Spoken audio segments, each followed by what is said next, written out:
Chapter 1. Arrival on the Red Planet. The long journey through the void. 6 months. It felt like an eternity, yet it passed in a blur.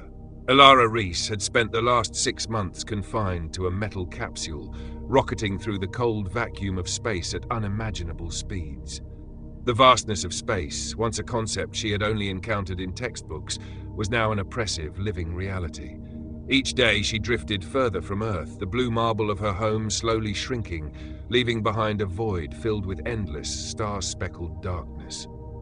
The spacecraft EIS-13 had been her world for the entire journey, its hull a thick layer of protection against the dangers of deep space. The ship's hum, the soft whirring of air recyclers, and the distant echo of life support systems were the only sounds she had grown accustomed to. Space was eerily silent, but the constant mechanical rhythms of the ship had become a form of company. For the first few weeks, she had been too busy with flight adjustments, calibrations, and experiments to feel the isolation. But as the days stretched into weeks and the weeks into months, the silence crept into her soul, becoming a heavy blanket she could never quite shake off. She had spent countless hours staring at the small window of the command module, watching the ever-present stars, the infinite void, and the slow drift of distant planets. Mars, however, had always been there.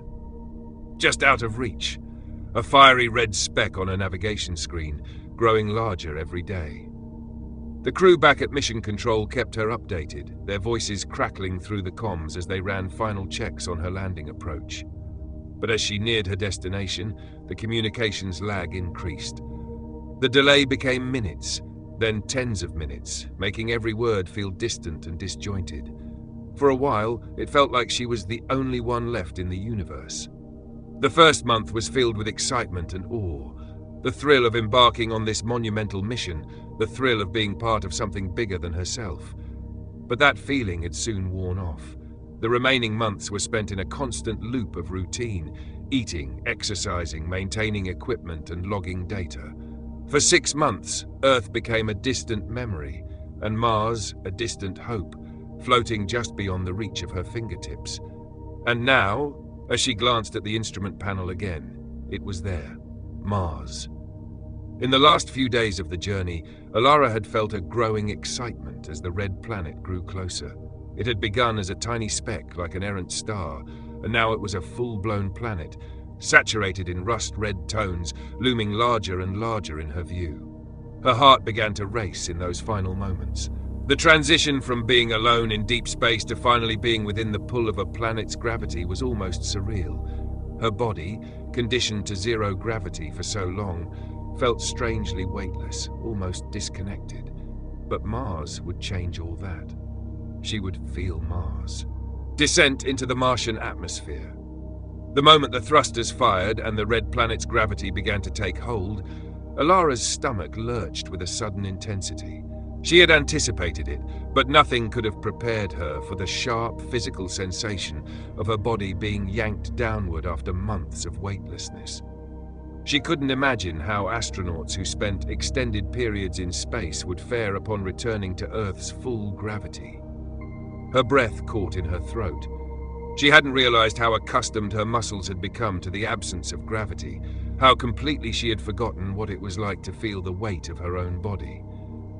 The walls of the spacecraft felt as though they were pressing in on her, and for a brief, nauseating moment, she thought she might collapse back into her seat. But she couldn't afford to give in. The descent into Mars's thin atmosphere had begun, and it was time to focus. The shaking of the ship increased as it tore through the thin Martian atmosphere, a violent rumble running through the hull. Outside, the sky was orange, dust-filled, foreboding, but strangely beautiful. As her ship's autopilot engaged, the thrusters blasted to slow the descent. The shaking intensified, the G-forces compressing her body as the ship continued its approach. She couldn't help but glance at the instrument panel, watching the velocity drop as the Mars landing site came into view on the display screen. Red Haven Base. A fragile little speck of life among the endless stretches of barren desert. Through the cockpit window, Elara could see the expanse of Martian landscape, the jagged peaks of Olympus Mons in the distance, and the winding dry canyons of Valles Marineris etched like scars on the surface of the planet. Despite her training and the careful simulations, the awe of it all hit her like a tidal wave. This was no longer a mission, no longer a theoretical concept. This was reality. Her voice barely audible over the whine of the engines, Elara muttered to herself, "I'm really here. I'm really on Mars." And then there was a final jarring jolt. The ship's landing gear touched down with a heavy thud and everything went silent. It was over. The trembling of the ship ceased, and a profound stillness fell over her. Outside, the Martian dust clouds swirled in the low gravity, giving the planet an otherworldly, dreamlike atmosphere. But to Elara, it felt like the world had stopped moving. She had made it. After 6 long months, she had finally arrived on the surface of Mars. First steps on Mars. The airlock opened with a low hiss, and Elara felt a flutter of nerves deep in her chest. She was about to step into history. But first, there were protocols to follow. Her legs still felt like jelly as she unbuckled herself from the seat and stood up. She had spent so long in microgravity that standing felt strange, almost alien.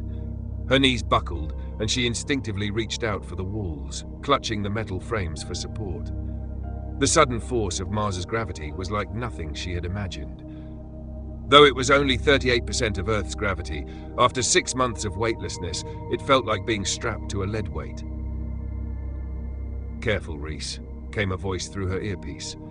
It was Lyle Carter, the chief engineer at Red Haven Base. He was waiting outside the airlock in his pressure suit, along with Dr. May Tan, the base's medical officer. "Routine medical check before you do anything else, Commander," Dr. Tan's calm voice reassured her. Elara took a deep breath and nodded. The cold Martian wind felt strange against her helmet, but nothing would stop her now. She stepped through the airlock and onto the Martian soil. Her boots made a soft, almost imperceptible crunch as they made contact with the fine red dust that covered the Martian surface. It was powdery and dry, like sand but more delicate, almost fragile underfoot. With each step, Elara felt her feet sink ever so slightly into the ground, the low gravity giving the dust an eerie, floating quality. It was like walking on the edge of a dream, where the ground didn't hold her the way Earth's soil once had. For a moment, she stopped. Her breath caught in her throat, and she looked around. The landscape before her was vast and barren, stretching endlessly to the horizon. There were no trees, no rivers, no signs of life, only the rust-colored plains, scattered with jagged rocks and dust devils spiraling in the distance. The ground was smooth in some places, broken and scarred in others, as if Mars itself were wearing the wrinkles of time across its surface. Above, the sky hung heavy and low, a faint orange haze from the planet's thin atmosphere, diffusing the sunlight and casting long shadows on the land. The sparse clouds, tinged with red, drifted lazily, as though they too were taking their time to witness her arrival. A cold wind stirred the dust, swirling it up in small clouds, the grains whispering as they brushed against her spacesuit. It felt surreal, almost unnatural. She had imagined this moment countless times, but nothing could prepare her for the immensity of it, for the overwhelming silence that surrounded her.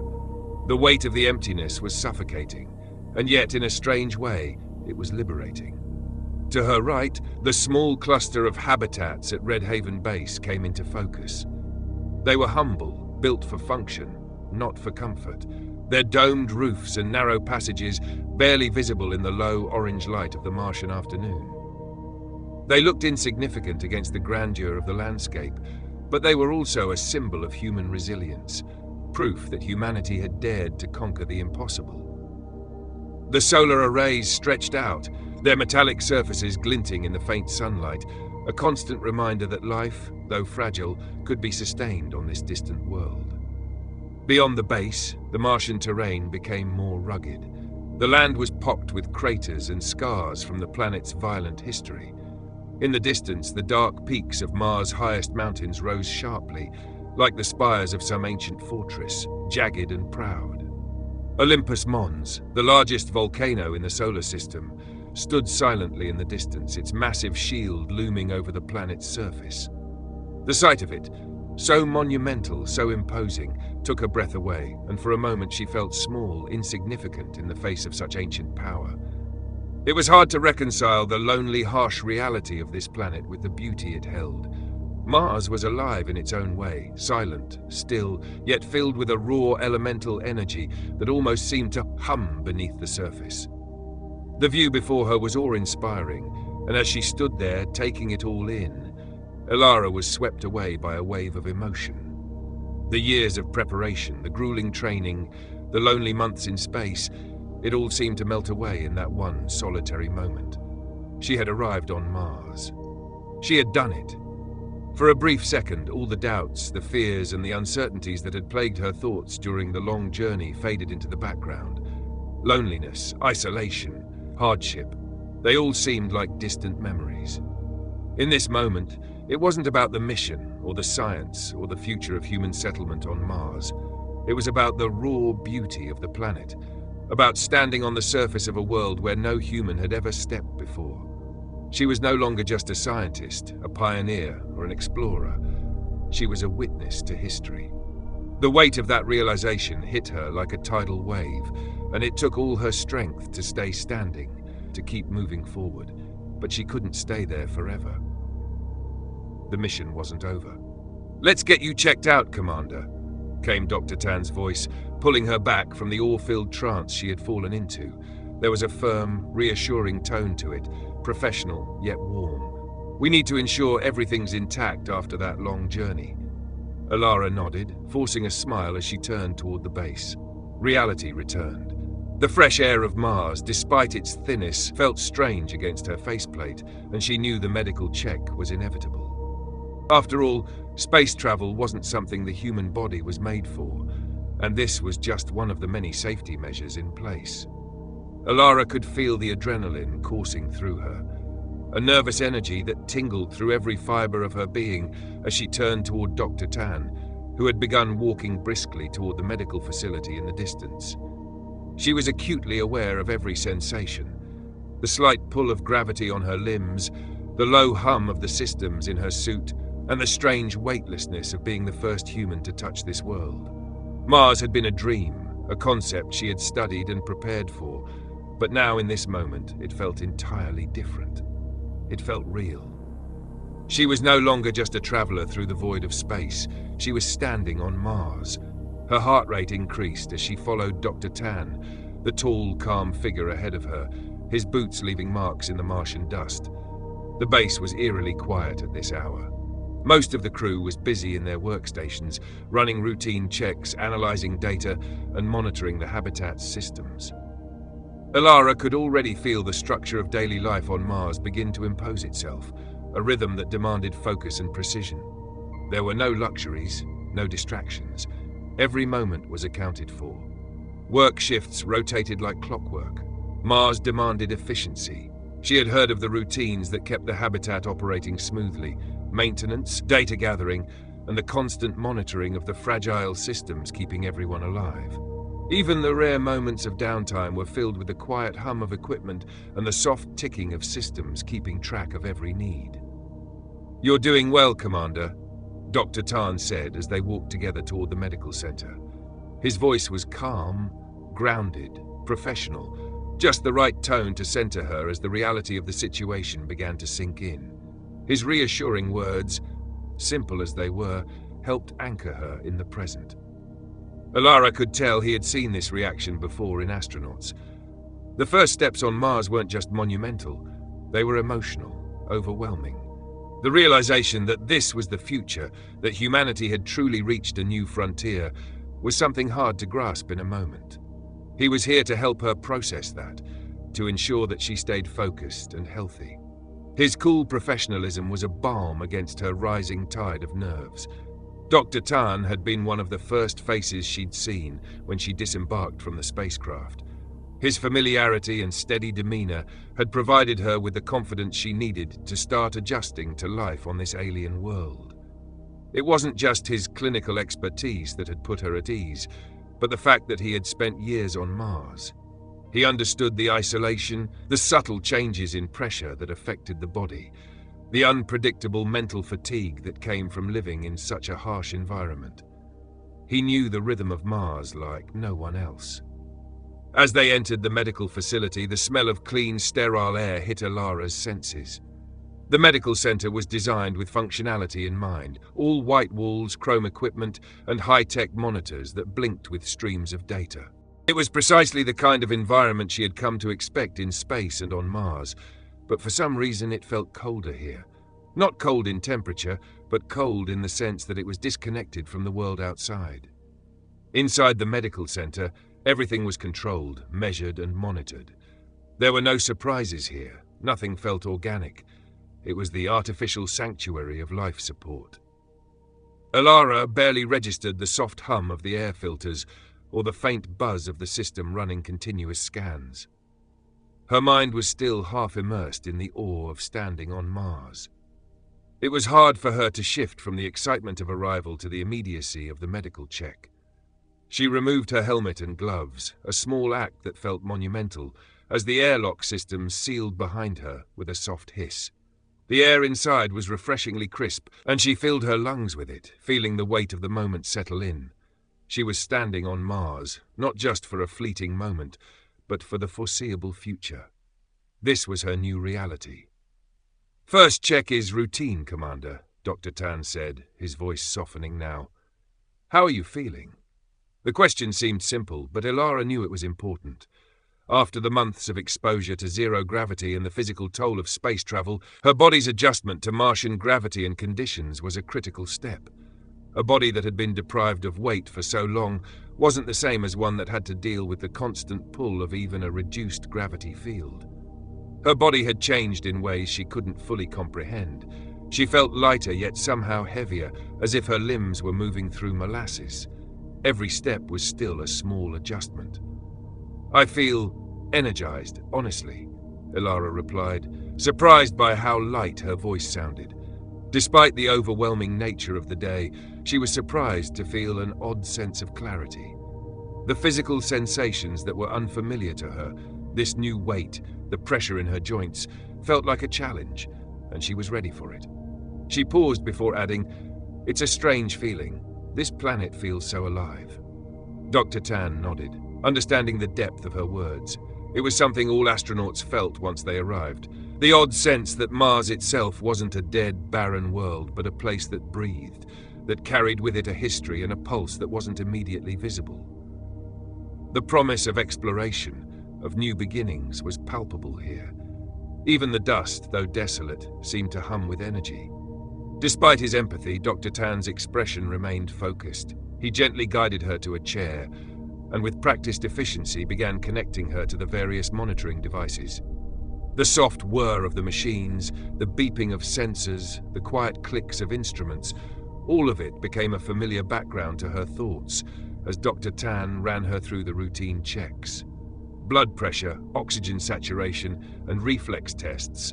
Nothing too invasive, just the necessary steps to ensure her body was still capable of adapting to its new environment. Elara found herself staring at the screen before her, watching the data flicker as it confirmed her body's status. Despite the months of travel, despite the strange new environment, everything seemed within normal parameters. It was a relief, but also slightly anticlimactic. She had expected some level of imbalance, of stress on her systems after such a long journey, but the data seemed to tell a different story. It was almost as if her body was already adjusting, or perhaps the medical technology here was so advanced that it could compensate for every deviation. "Everything looks good," Dr. Tan confirmed with a nod, glancing at the data stream before meeting her eyes. "But after such a long journey, we'll keep monitoring for a few hours, just to make sure everything's adjusting properly." Elara nodded but felt a pull to leave the sterile environment behind. The longer she stayed inside, the more disconnected she felt from the very thing that brought her here, Mars itself. She smiled and stood up, removing herself from the monitoring devices. Dr. Tan handed her a nutrient shake, one of the most important elements of survival on Mars. It was a drink designed to help astronauts maintain their nutritional needs during their stay. something that became all the more essential when the rigors of space travel and Martian conditions demanded so much from their bodies. Despite the fact that she had become accustomed to the rations on the spacecraft, the sight of the shake was always a reminder of how alien this environment was compared to Earth. Outside, the day was advancing, and the low, muted light of the Martian sun cast long shadows over the base. The sun hung just a few degrees above the horizon, its rays stretching across the landscape and highlighting the stark, unyielding terrain. Elara walked toward the transparent observation domes scattered around the habitat area, her boots sinking slightly into the fine Martian dust as she moved. Her heart felt lighter now, her nerves easing into a quiet calm. The view before her stretched infinitely, Mars' landscape so vast and empty that it almost felt like a different dimension. In the distance, she could see the towering peaks of Olympus Mons, still cloaked in a faint haze. The volcano's presence was impossible to ignore, a reminder of the forces that had shaped this planet, of a time when Mars had been more geologically active. Even though it had not erupted in centuries, its sheer size and dominance over the landscape made it feel as though it were a living entity, still watching over the planet. "Commander, we need you back inside," a voice called, cutting through her reverie. She turned to see one of the mission specialists waving her over from the command center. His voice was sharp, urgent, and carried the weight of the responsibilities that had already begun to take shape. "Understood," Elara replied, nodding, but she didn't leave immediately. For a moment, she just stood there, taking in the stillness of the Martian landscape. The silence was almost too much to bear, but it was also strangely soothing. Mars was vast, but she had a place here now. She had come to this world with a sense of awe and wonder, but now it was beginning to feel like something more, a home of sorts. As she walked back toward the central hub of the base, the weight of her arrival finally settled within her. The pressure of this moment, of standing on Mars, of being part of the first group of humans to embark on this new chapter of exploration, it was real now, and it was just the beginning. Mars was now her world, her first stepping stone in a mission that would eventually take her to Europa, the final destination. The mission had only begun, but already Mars felt familiar, strange, and full of possibility. The sense of isolation that had plagued her during her journey through space seemed distant now. What had once felt like the most foreign of landscapes was becoming a place. Chapter 2: The First Martian Evening. After the exhaustive journey from Earth and the overwhelming experience of her arrival, Elara knew she needed time to process everything. But no amount of rest could suppress the deep, gnawing curiosity within her. She had come all this way across millions of kilometers of empty space to stand on this world, to experience it, not just as an astronaut, but as a human being. The idea of simply staying within the base's sterile, controlled environment felt wrong. She needed to step out, to feel Mars beneath her feet, to look up at its alien sky, to take in the planet in its purest form. The sun was lowering, casting long, eerie shadows across the ochre-colored terrain. Soon it would be twilight, and she wanted to witness it. But first she had to prepare, meeting the Mars team. Before heading out to explore, Elara made her way to the crew quarters, where some of the veteran team members who had been living on Mars for months were gathered. She needed their advice. The living quarters were small, compact, and designed for efficiency rather than comfort. The walls were lined with storage compartments, personal belongings strapped down to prevent displacement in case of sudden movement. A communal table sat in the center, where 3 crew members were having their evening meal. Dr. Tan was there, alongside 2 others, Captain Ria Patel and Chief Engineer Lucas Varga. They were among the most experienced personnel on Mars, having arrived months before Elara. Captain Patel, a seasoned commander with years of experience in deep space missions, looked up with a welcoming nod. "Settling in?" she asked, offering Elara a seat. Elara sat down, noticing the meal they were eating, a rehydrated protein mix and vitamin-enriched soup, a standard diet to counteract the effects of low gravity on muscle mass. "I think so," Elara replied. "I just stepped outside for the first time, and I still can't wrap my head around the fact that I'm actually here." Lucas, a rugged-looking engineer with sharp eyes and a thick beard, chuckled. "Yeah, that feeling doesn't go away. No matter how long you're here, every time you step outside, it hits you all over again. You're standing on another planet." Elara leaned forward, intrigued. "What's the hardest thing about adjusting?" Captain Patel exchanged a glance with Lucas before answering. "Honestly? The silence. You don't realize how much noise you take for granted until you come here. Back on Earth, there's always something. Wind in the trees, distant voices, the hum of machines. Here, the only thing you hear outside is your own breath inside the suit." Lucas nodded. "And then there's the isolation. At first, it feels like an adventure. But after weeks of seeing the same red landscape, the same domes, the same few people, it starts to mess with your mind. That's why we have a routine. Work, exercise, social time. Without structure, you'd lose it fast." Elara absorbed their words, realizing that Mars was more than just a place to explore. It was a mental challenge as much as a physical one. "Any advice?" she asked. Dr. Tan smiled. "Yes, get outside as often as you can, but always be prepared for the unexpected." Lucas nodded. "And never ever underestimate the dust storms." Elara raised an eyebrow. "Are they really that bad?" Captain Patel let out a short laugh. "You'll find out soon enough." Stepping onto an alien world. The airlock chamber hummed softly as Elara stood inside, fully suited up again.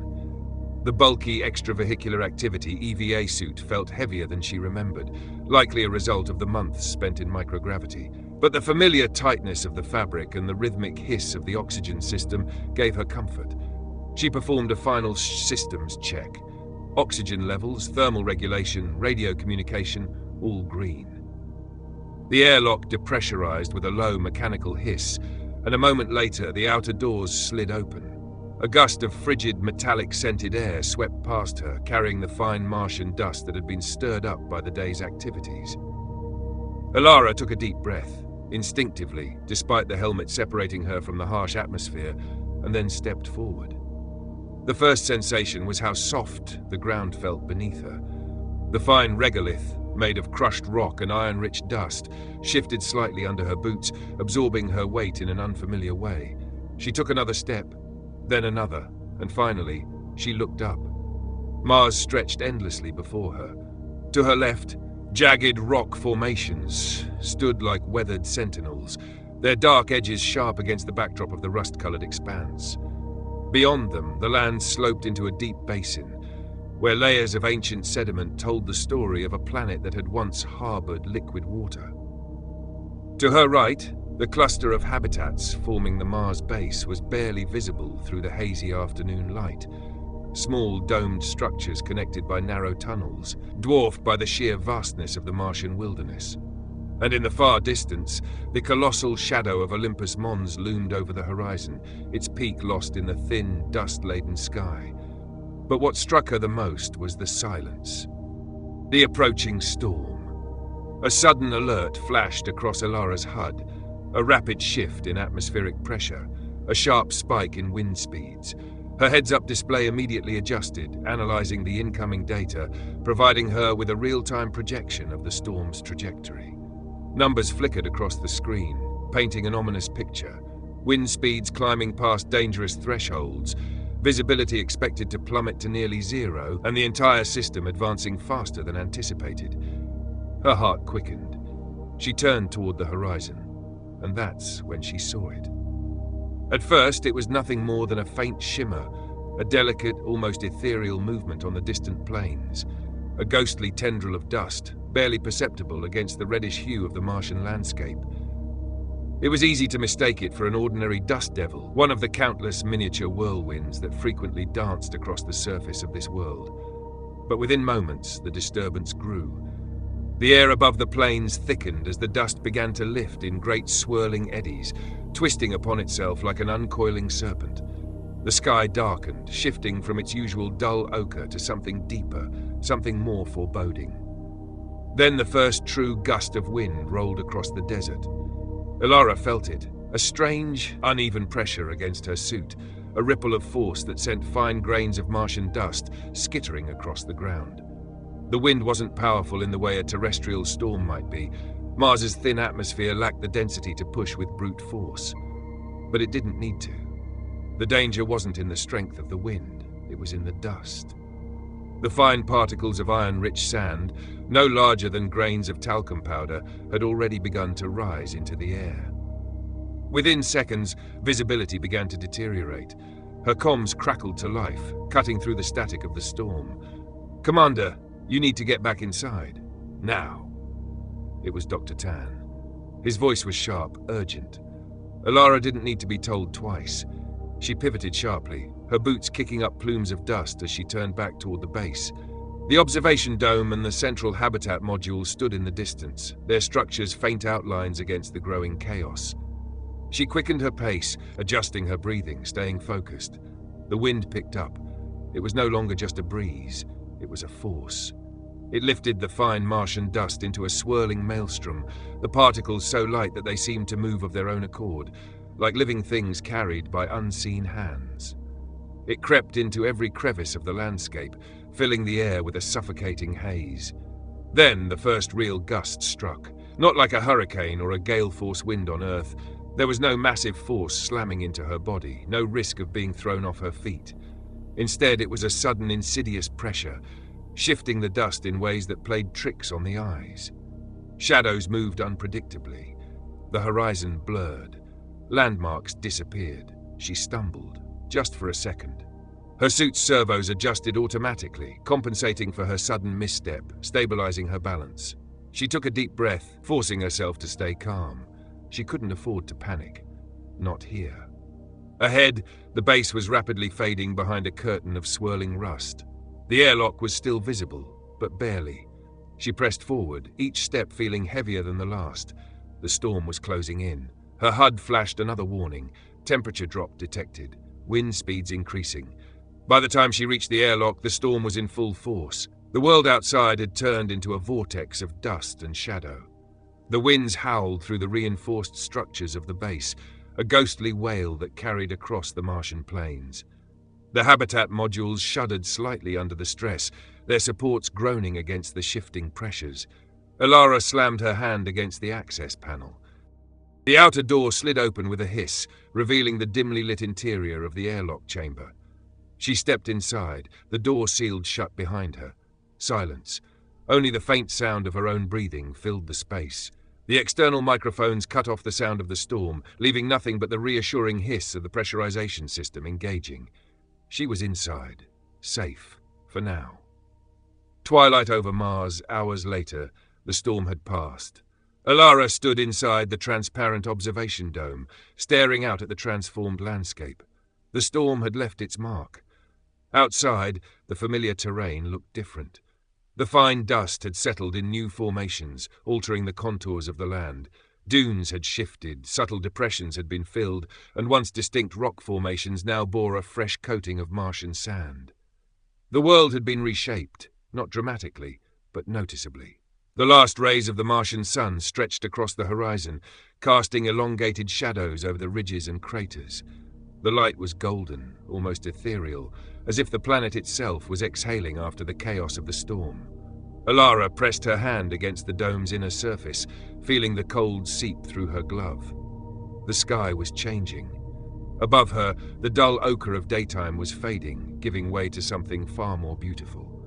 The colors deepened, shifting through hues of burnt orange, crimson, and violet.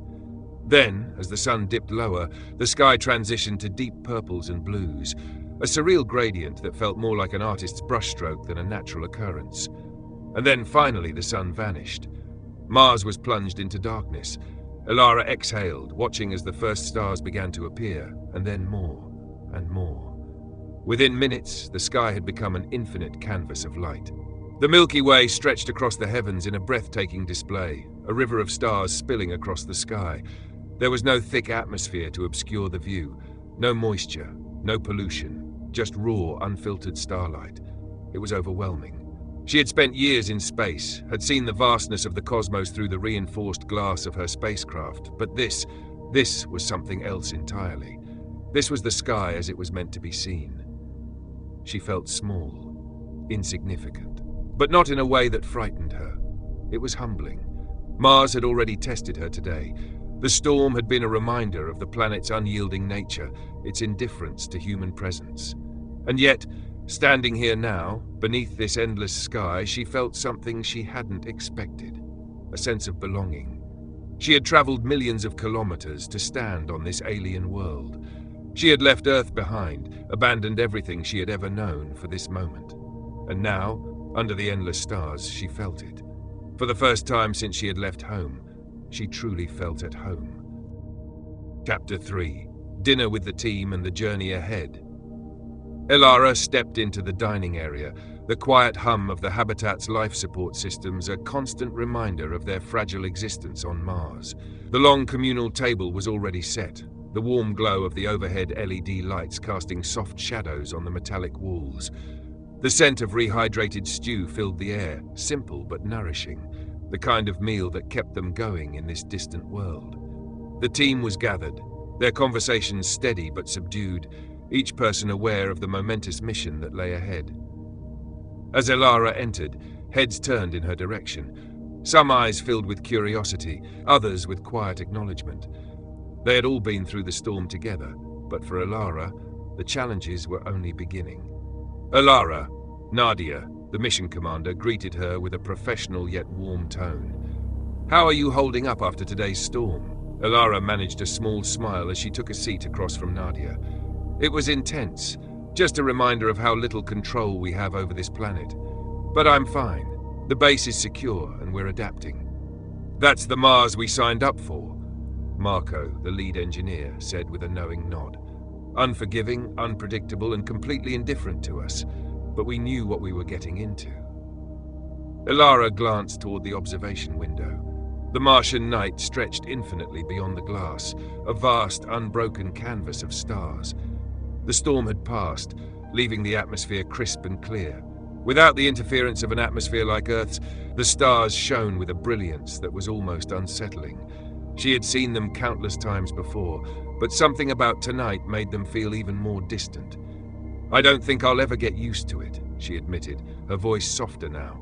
"The isolation, the silence, it's nothing like Earth." Dr. Tan, the mission scientist, leaned forward, his expression thoughtful. "That solitude has a way of making you feel small, doesn't it? But that's part of why we're here, to push beyond the familiar. Every day we get closer to understanding not just Mars, but our place in the universe." Elara nodded, letting the weight of his words settle in. She picked up her spoon, stirring the thick stew absently before taking a bite. It was warm, filled with protein and vitamins, designed to keep them healthy in the harsh Martian environment. She barely tasted it, though. Her mind was already orbiting far beyond Mars, to the journey ahead. She was leaving. Soon. Nadia broke the silence, her voice steady but laced with quiet curiosity. "We've been finalizing the details for your upcoming journey. How are you feeling about it? Are you ready?" Elara set down her spoon, exhaling as she gathered her thoughts. "I've been thinking about it constantly. The scale of it, it's almost unreal. But I know what needs to be done. The stakes are higher than ever. We're looking for answers beneath that ice, and that's not something I take lightly." Nadia nodded. "We all know how important this mission is, but we've prepared for every contingency. You'll be ready for whatever comes your way."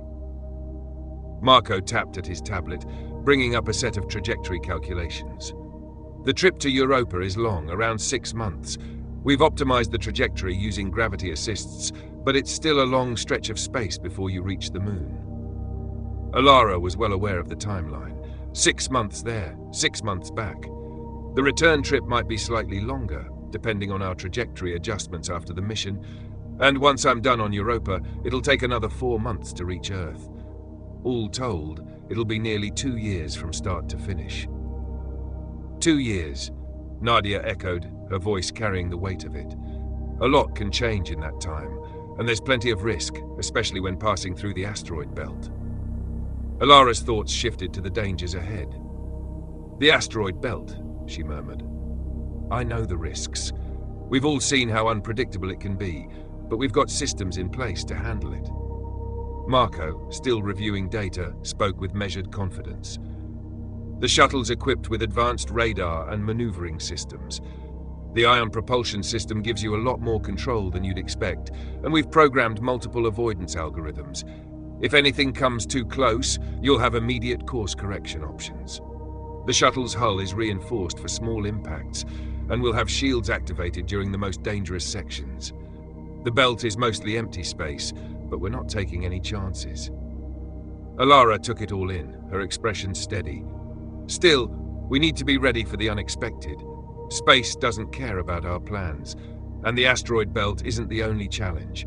Once I get to Europa, it'll be an entirely different set of obstacles. Radiation, extreme cold, and the unknown beneath the ice. But we've planned for all of it. We have the best tech for the job, Marco reassured her. The shuttle is as ready as it can be, and we're all behind you every step of the way. Elara gave a small nod of appreciation. I know, and I won't let you down. This is bigger than any one of us. We're making history. A silence settled over the team, not one of doubt, but of understanding. The rhythmic sound of spoons scraping against bowls filled the space as they quietly finished their meal.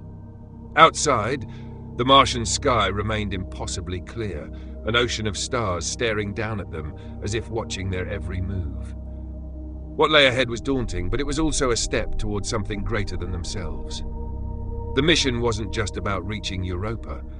It was about proving that humanity could go beyond, that they could endure. A night stroll on Mars. After dinner, the silence inside the habitat had grown heavier. The hum of life support systems, the occasional rustle of movement from the other crew members, everything felt distant, muted. Elara couldn't stay inside. The pull of the Martian night was too strong. She needed space, solitude, a moment to stand beneath the vast sky and feel the weight of the journey ahead. Sealing her suit, she stepped into the airlock. The transition was always strange, moving from the artificial, structured world of the base to the raw emptiness of Mars. A soft hiss signaled the release of pressure, and the outer door slid open. She stepped out. The Martian night was still, eerily quiet. The storm had passed, leaving the surface smooth and undisturbed. The fine dust, which had once swirled in violent gusts, now lay in a delicate, untouched layer over the ground. Her boots pressed into it with a soft crunch, the only sound breaking the absolute silence.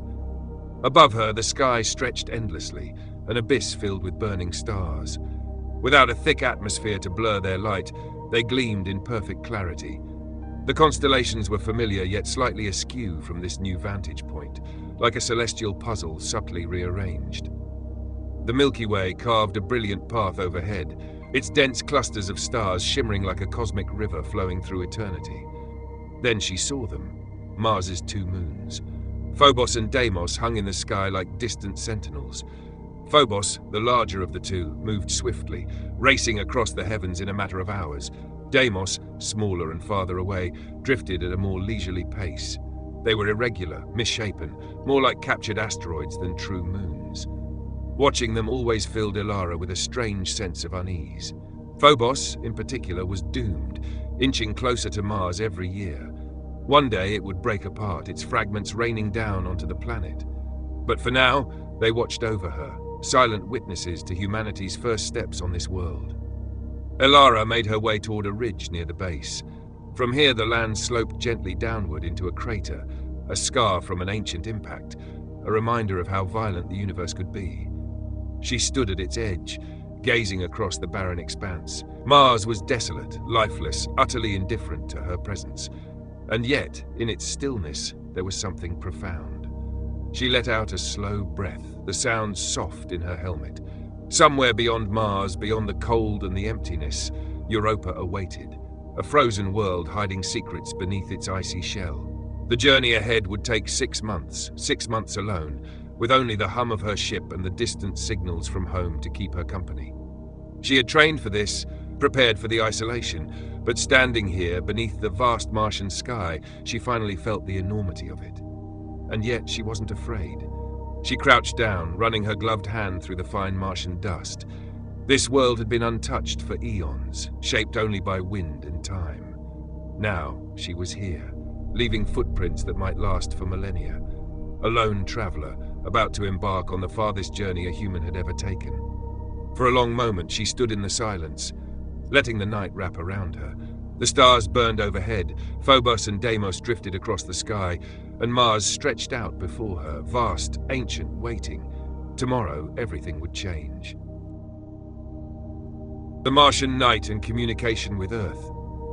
As Elara gazed up at the Martian night sky, her eyes instinctively searched for one tiny distant speck, Earth. There it was, a pale blue dot suspended in the endless blackness, so far away yet holding everything she had ever known. Her home, her son, the life she had left behind, all reduced to a faint glimmer among the stars. A wave of emotions crashed over her, memories of laughter, of warm embraces, of simple evenings spent watching television with her son. It felt like a lifetime ago. Here on Mars, beneath the cold and lifeless sky, those moments felt impossibly distant, like echoes from another existence. She had prepared herself for the isolation, for the time dilation, for the sheer vastness of space separating her from home. But nothing had truly prepared her for this. The quiet ache of missing someone so deeply, yet knowing they were unreachable in any immediate sense. The silence around her was absolute. The only movement came from Phobos, racing quickly across the sky, and Deimos drifting lazily like a forgotten thought. Even the habitat behind her, where the others rested, felt removed from reality. It was as if she were the only living being in the universe.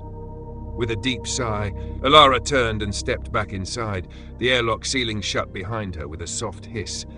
The warmth of the habitat was a stark contrast to the frozen world outside, but it didn't make her feel any less alone. She made her way to the communications console, her fingers hovering over the controls before she finally began to compose a message. She spoke, her voice steady but carrying an unmistakable weight. "Hey, sweetheart. Just wanted to check in. We had a storm today, stronger than expected, but we made it through fine.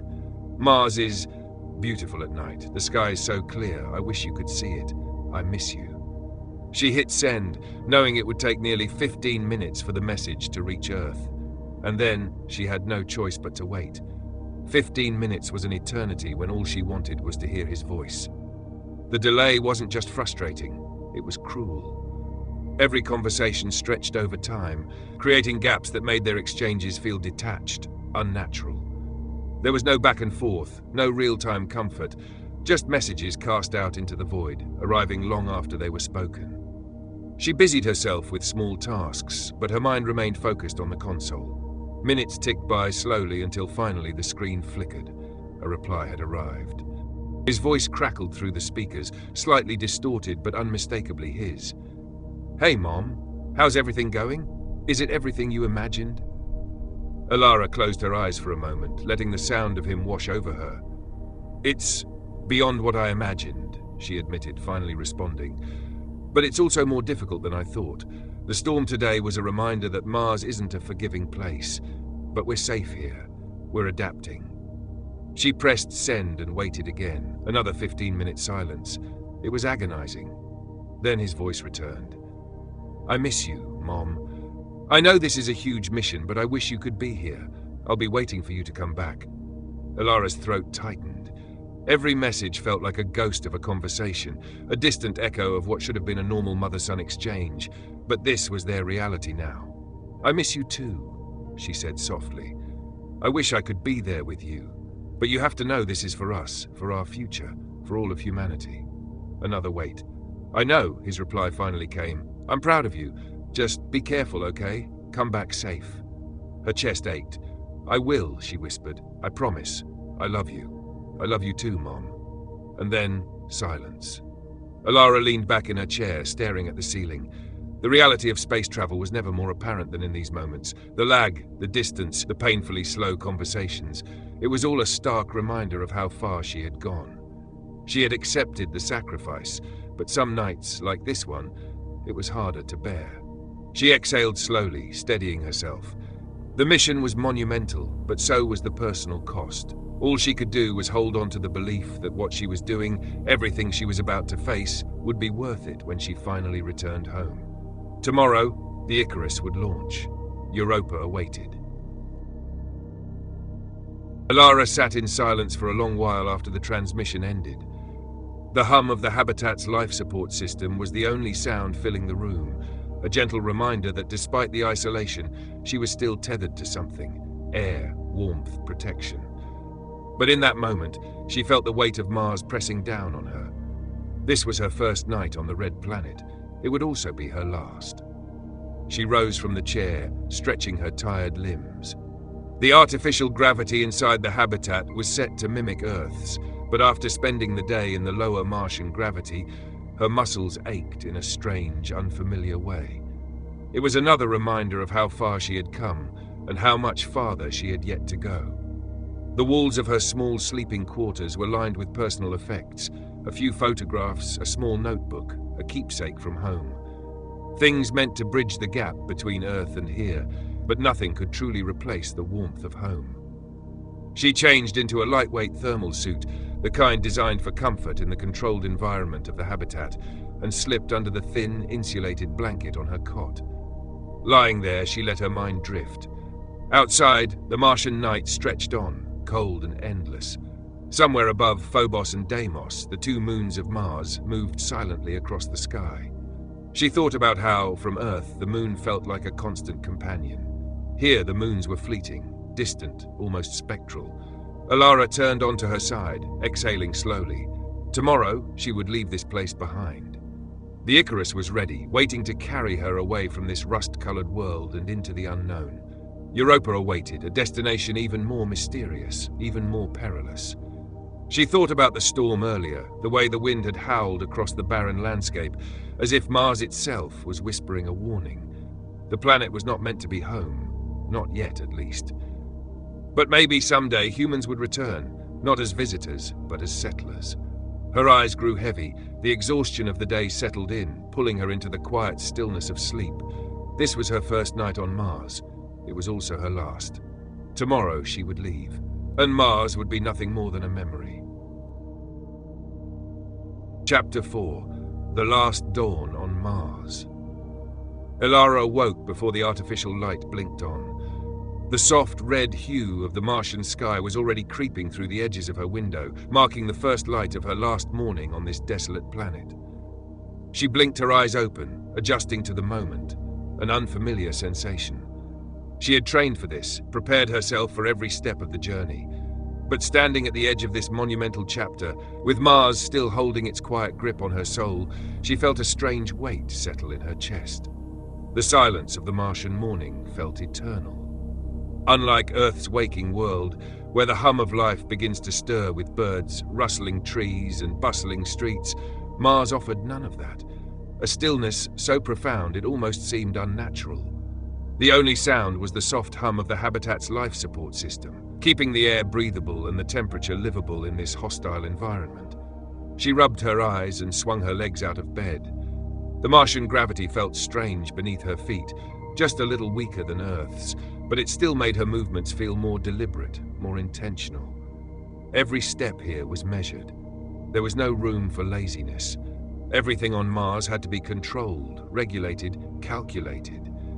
And yet today, it all felt less like a series of calculated movements and more like the last time she would feel the ground beneath her boots before venturing into the unknown. Elara walked toward the window and pulled back the heavy curtain. Mars stretched out before her, a landscape of rust-colored soil and jagged peaks in the distance, framed by the shadow of Olympus Mons, the largest volcano in the solar system. The sun, still low, painted the horizon in shades of violet and orange, a muted, alien glow that reflected off the dust-filled atmosphere. It was a sunrise unlike any she had ever seen. On Earth, sunrises were warm, familiar, a reminder of home. But here on Mars, it was cold, distant, almost indifferent to the weight of her departure. She leaned her forehead against the cool glass of the window, feeling a pang of sadness.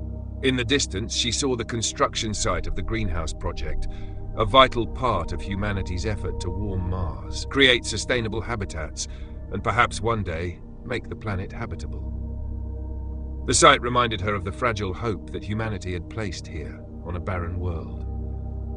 The greenhouse structures were slowly being erected in the distance. Transparent domes, large enough to house generations of crops, were already in place, while others were still under construction. Each dome was equipped with artificial suns and soil regeneration systems designed to bring life to this planet. Behind them, the distant hum of mining equipment could be heard, extracting frozen water from the Martian surface, essential for future sustainability. Elara's eyes briefly drifted toward the operations, but the thoughts of her mission ahead were already taking precedence. The sun was climbing higher in the sky, casting an orange glow over the Martian horizon. Elara took a deep breath, adjusting the comms equipment on her wrist. There was a heavy weight in the air. This mission was unlike anything she had done before. Soon she would be embarking on a journey to Europa, far beyond the reach of Earth. It felt as though the magnitude of what she was about to undertake hadn't quite settled within her yet. Just then, a knock came at her door. It was brief and deliberate, the signal of a professional conversation. "Elara, you up?" The voice was steady and calm. It was Captain Ria Patel. "I'm up," Elara replied, her tone crisp. "Give me a minute." Ria entered without waiting for a further response, her presence commanding as always.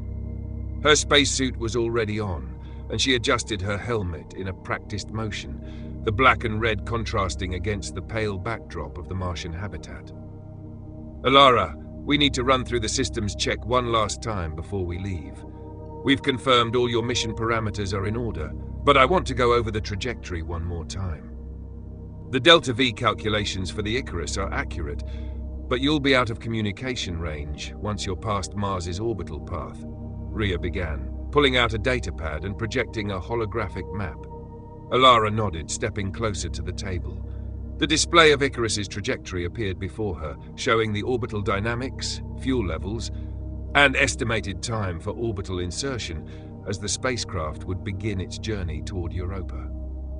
"I've reviewed the system updates," Elara said, scanning the data that Ria had pulled up, "but I want to verify the gravity assist parameters. Are we still on track for the optimal flyby of the moon Phobos for a velocity boost before we transition to the deeper gravity assist through the asteroid belt?" "Correct," Ria confirmed, tapping on the pad to shift the map. "We're still on track for the Phobos flyby. The calculations have accounted for any potential variance in Phobos' trajectory due to Mars's gravity fluctuations. Afterward, we'll use the asteroid belt assist to make up for any minor fuel discrepancies." Elara glanced at the data, nodding. "That's good. We'll need that extra velocity boost. I've also updated the Icarus's onboard systems to optimize fuel usage during the initial launch phase. With the Delta-V margin at the edge, every ounce of efficiency will count." Ria gave a brief nod of approval. "Good, but remember, once you're out of Mars's sphere of influence, there's no room for error. You'll be operating with minimal communication, and the lag will be significant.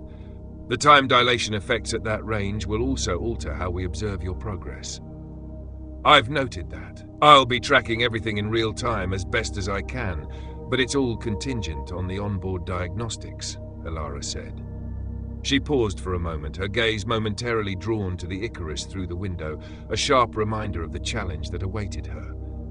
"And the radiation risk? How are we addressing that with the new shielding system?" Ria's voice grew more measured. "The shielding is operational. We're still in the clear for the ion radiation flux beyond Mars's orbit, but keep an eye on the spectrometer. If the system flags increased radiation from the sun during the transit, it will trigger enhanced protocols. That's when we'll have to monitor your health closely." "Understood," Elara replied, her focus on the data. "I'll make sure to log any anomalies." Ria placed a hand on her shoulder, a gesture that was more about professionalism than personal comfort. "Elara, I'm confident in your abilities. You've prepared for this. Just make sure you stay sharp out there. The unknown is unpredictable, and we need you to return with every bit of data possible." Elara nodded, turning back to the screen to review the final details. "I'm ready, Captain. I'll stay vigilant." Ria hesitated for a fraction of a second before responding. "You know, I've been leading crews for years, but even I know what lies ahead is unprecedented. Be thorough and cautious. Whatever happens, we'll be here supporting you from Mars." Elara met her gaze, her voice calm but firm. "Thank you. I'll be back. See you on the other side." With that, Rhea gave a final nod before exiting the room, leaving Elara alone with her thoughts and the reality of what lay ahead. The final preparations were almost complete. The journey to Europa was within reach, and with every calculation checked and rechecked, Elara felt the weight of her role as a pioneer on humanity's journey into the unknown.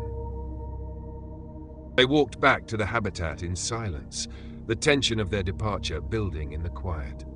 Back inside, the team had already set up a simple breakfast, a combination of rehydrated food, protein bars, and coffee. It wasn't much, but it was enough. After breakfast, Elara retreated to her quarters to prepare for her final departure. The moment she had been dreading for so long had arrived. She suited up in her flight suit, each motion deliberate, a calm before the storm. She reviewed her mission briefing one last time, the details of the Icarus's journey toward Jupiter, the scientific instruments that would monitor Europa, the data they would collect. The weight of the mission pressed on her chest, but so did the uncertainty of what lay ahead. Europa was an unknown. No human had ever set foot there. She would be the first, and that, more than anything, sent a ripple of fear and excitement through her veins. When she was ready, she made her way to the airlock. The team had gathered there, their faces a mix of emotions, pride, concern, hope. One by one, they offered their goodbyes, each gesture full of quiet understanding. Rhea was last, pulling Elara into a hug, the embrace tight and brief. "Go do what you were born to do," Rhea said quietly. "We'll be here, waiting for you." Elara nodded, swallowing hard. She turned, walking toward the Icarus. The Icarus loomed in the distance, sleek and polished, its curved surfaces glinting in the Martian sunlight. The spacecraft was an engineering marvel, a vessel designed for speed and endurance, capable of withstanding the brutal conditions of space. As Elara approached the ship, her breath quickened. This was it. This was the moment that she had been waiting for. Every detail of the ship had been meticulously checked and rechecked in preparation for this journey, and as she stepped into the airlock, the weight of those details pressed in on her. The interior of the Icarus was a stark contrast to the Martian base. The walls were smooth and metallic, the atmosphere sterile but efficient. The dim lighting created a calming ambience, and the soft hum of the ship's systems reassured her that everything was in order. She moved through the narrow hallways, her footsteps echoing as she approached the cockpit. Elara could feel her heart thumping louder now, the reality of the situation fully settling in. This wasn't just a scientific mission, it was a leap into the unknown. There were no guarantees. The journey ahead was dangerous, and there was no certainty that she would ever return. Her mind raced, but she pushed the fear aside. This was what she had trained for. This was what she had come to Mars to do, to push the boundaries of human exploration, to go where no one had gone before. Inside the cockpit, she strapped herself into the pilot's seat, her movements quick but methodical. Her fingers danced across the console, checking systems, reviewing data, preparing for launch. Outside the window, the ground crew was still working, making the final adjustments, ensuring the spacecraft was ready. She double-checked the navigation, verified the thruster status, and reviewed the fuel levels, making sure everything was optimized for the journey ahead. The soft hum of the ship's systems was a reassuring constant, each beep and flash on the display a reminder that the Icarus was ready. The final adjustments from the ground crew were completed, and she could see them through the window, finalizing the external checks. Her hands were steady, but her heart was racing. Every detail had been meticulously accounted for, and now there was nothing left to do but launch. She closed her eyes for a moment, taking a deep breath to center herself. This was the moment. This was what she had trained for. The countdown began, a series of beeps that filled the quiet space with urgency. 5, 4, 3. Elara felt a slight tremor run through the craft as the engines powered up. Her fingers tightened around the controls. She took one last glance at Mars, now a distant, fading silhouette on the horizon. The engines roared to life, and with a sudden force, the Icarus lurched forward, lifting off the Martian surface. The ship shook slightly as it ascended, the powerful thrusters propelling it upward. Elara's chest pressed into the seat, the G-forces pushing her body down as she felt herself leave the planet behind. The roar of the engines filled the cabin, a sound that both terrified and exhilarated her. As the Icarus broke through the thin Martian atmosphere, Elara gazed out of the window. The planet beneath her was shrinking, turning from a vast landscape of red dust to a small, fragile orb. She could see the swirling dust storms, the outline of Olympus Mons, and the distant domes of the greenhouse project, all receding into the distance. Her heart stirred with something unidentifiable, part excitement, part apprehension. But she had prepared for this. It was what she had come to Mars for, what she had trained for. She was the one who would push humanity beyond the known frontier. And as she watched Mars fade into the blackness of space, she knew that this was only the beginning. Europa awaited. Elara's breath deepened, and for a moment she closed her eyes, letting the stillness of space surround her. In the vast emptiness, with Mars no longer within reach, she felt something shift inside her. The weight of the journey ahead pressed against her chest, but it wasn't just the mission that loomed over her, it was the space within herself that she would now have to fill. The solitude would be all-encompassing, a force that would shape her, test her, and perhaps even change her. With a quiet exhale, Elara opened her eyes and turned away from the window. She knew what lay ahead would be difficult, lonely, and uncertain. Yet, in that moment, she embraced it. She embraced the solitude. It would be a long journey, a journey of discovery, not just of Europa, but of herself. And with that acceptance, the Icarus hurtled on through the dark void, the red glow of Mars shrinking further and further behind her until it was gone, swallowed by the boundless night. The universe stretched out before her, vast and mysterious, and Elara steeled herself for what was to come.